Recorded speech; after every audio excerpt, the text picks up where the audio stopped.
আমার সোনার বাংলা, আমি তোমায় ভালোবাসি। চিরদিন তোমার আকাশ, চিরদিন তোমার আকাশ, তোমার বাতাস আমার প্রাণে। ও মায় আমার প্রাণে বাজায় বাঁশি সোনার বাংলা, আমি তোমায় ভালোবাসি। ও মা ফাগুনে তোর আমের বনে ঘানে পাগল করে।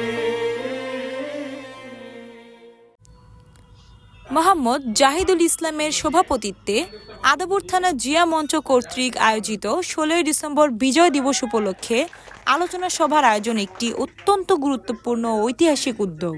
এই অনুষ্ঠানের মাধ্যমে মুক্তিযোদ্ধার বিজয় এবং বাংলাদেশের স্বাধীনতার পটভূমি উপলক্ষে গভীর আলোচনা ও জাতীয় চেতনা জাগিয়ে তোলা হয়েছে। অনুষ্ঠানটি শুরু হয় জাতীয় পতাকা এবং জিয়া মঞ্চের দলীয় পতাকা উত্তোলনের মাধ্যমে, যা একটি গুরুত্বপূর্ণ সাংস্কৃতিক ও রাজনৈতিক পদক্ষেপ ছিল।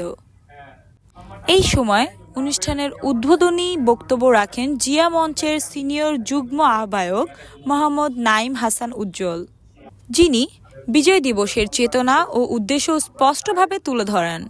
বিশেষ অতিথিরা বিজয় দিবসের গুরুত্ব নিয়ে তাদের দিক নির্দেশনামূলক বক্তব্য রাখেন। প্রধান অতিথি হিসেবে বক্তব্য রাখেন মোহাম্মদ শাহাবুদ্দিন শিকদার ডালিম, যিনি তার অভিজ্ঞতা ও মুক্তিযোদ্ধার চেতনাকে তুলে ধরে জিয়া মঞ্চের কাজের গুরুত্ব ও ভবিষ্যতের দিক নির্দেশনা প্রদান করেন।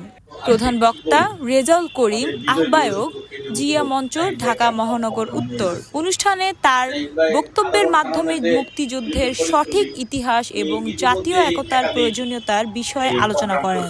অনুষ্ঠানের উদ্বোধক মোহাম্মদ জাবেদ খান, সদস্য সচিব, জিয়া মঞ্চ, ঢাকা মহানগর উত্তর, তার বক্তব্যে দেশপ্রেম, স্বাধীনতা এবং জনগণের অধিকার রক্ষার আহ্বান জানান। বিশেষ অতিথি হিসেবে মোহাম্মদ আল মামুন, যুগ্ম আহ্বায়ক, এবং মোহাম্মদ আমিরুল ইসলাম জনি, যুগ্ম আহ্বায়ক, তাদের বক্তব্যের মাধ্যমে বিজয় দিবসের চেতনা আরও গভীরভাবে তুলে ধরেন। শেষে মোহাম্মদ জাহিদুল ইসলাম, আহ্বায়ক, জিয়া মঞ্চ আদাবর থানা, তার সভাপতিত্বের মাধ্যমে এই বিশেষ অনুষ্ঠানের সফল সমাপ্তি ঘটান, যা দেশের স্বাধীনতা এবং মুক্তিযোদ্ধার চেতনা আরও শক্তিশালী করতে সহায়ক হবে।